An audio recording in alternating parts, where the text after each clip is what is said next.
Welcome back to Butch's Garage. Here we got a 78 350 SLC. So SLC just means it's a hard top. This is unique because this is actually a European model. This was bought by a military service member back in 78 and actually shipped back here after he got done with his service. So today I'm just going to kind of go through the differences of a European model and kind of show the nuances of the SLC. It's a kind of a unique, kind of odd car compared to the SL, which is convertible because it has this weird rear end and this big trunk. So to begin with, the differences on the side really are very minimal for the Euro model, like any other typical SLC. When this changes drastically start when we get to the front here. Notice we have the European headlights, and this is quite rare. It has the actual European blinkers. Now, a lot of the other SLCs I've got did not have these. So this is a true European car. So it has the European markers on it, not the side blinkers here, which would be the blinkers in America. These are the European style. It has the European fog lights. You can tell by these brackets up here. Then we go to this side. Got damaged. I'm gonna fix that. The bumpers are quite unique because they are the European. They're not the like park stop. We look at the engine here. Really nothing fancy here. It is the 350 V8 with 3.5 liter. So very similar to the 450 in almost all ways. I'm not really going to go into this much because it's not much special here European-wise. It is what it is. Go around the other side here. A lot of big differences on the inside. This car's pretty rough. That's why I'm parting it out. I want to get photos before I start demolishing it because it's all rusted on the bottom, the fenders. It's sat for over 30 years. Let me get back here. So, look at the license plate. This is pretty funny. 1993. SLC has a pretty unique trunk.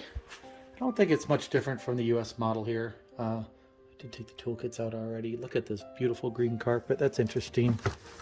It would have green, but it is a green car. So the carpet looks like a different color in the trunk. Whatever. Let's go inside. I'll show you some interesting parts of the inside of the car. It is a hard top. Pretty sure does it have a sunroof? It has a sunroof. First thing different on it is the doors, European model. Crank up windows. It's pretty interesting. US models all had power. Yeah, manual mirror. Seats have the I think they call these cat ear.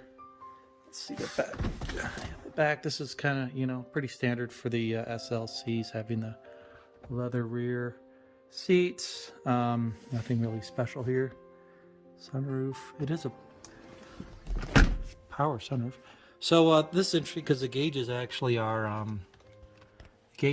still in, like for oil it says OEL, and then the RPM. So the only thing that looks like they changed out was the speedometer. And here's the big deal. Wow, look at that. Stick shift, 4-speed, really rare. Original radio, look at that. That's pretty interesting. Has the European type climate control, and pretty unique little there. The other than that, it doesn't have the heated seat option. It doesn't have the fancy. Usually there's a switch right here that moves the headlights up and down. Let's look underneath, see what else we got here. It's overall, I mean, yeah, it looks like a great car, but it's sat for 30 years, and I don't even want to know what's wrong with the fuel distributor and the fuel pump and everything else. Someone supposedly spent some time to fix some things, but this one's going to be taken apart. I got a lot of people want a lot of parts on it, so we'll go from there. Let me pause the camera here, and we'll look underneath and show you some differences underneath. So I want to show a big difference here. So on the rears of these European models, this rear valance is actually part of the bumper. So On the US model, it's actually bolted to the frame. This is all one piece. That's how people don't understand is when they want to swap out these bumpers, that it's a whole new piece. So if you notice, this has a lot of weather what do you call it, weather coating, weather stripping, whatever, that undercoating on it you got to remove.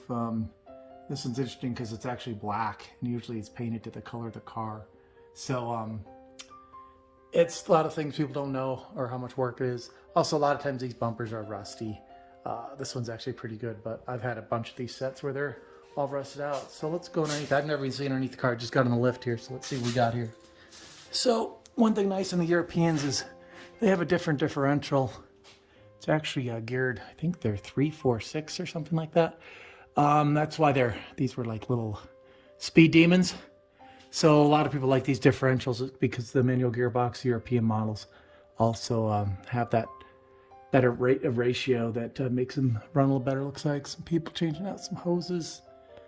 Someone did some fuel issue on this. Oof, look how old this is. Look at these tires, Elite. I haven't seen that brand in a while.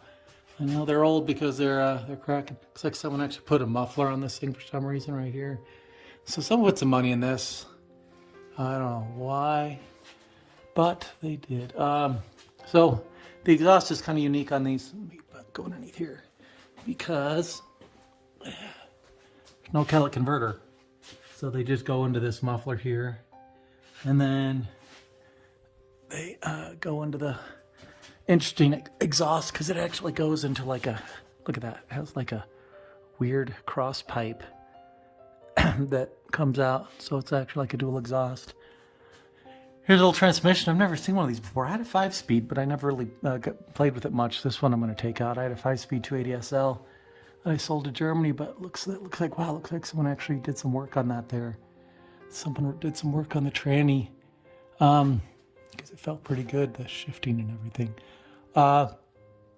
Then I think the brakes are a little different on the European models, if I'm right. I don't remember exactly.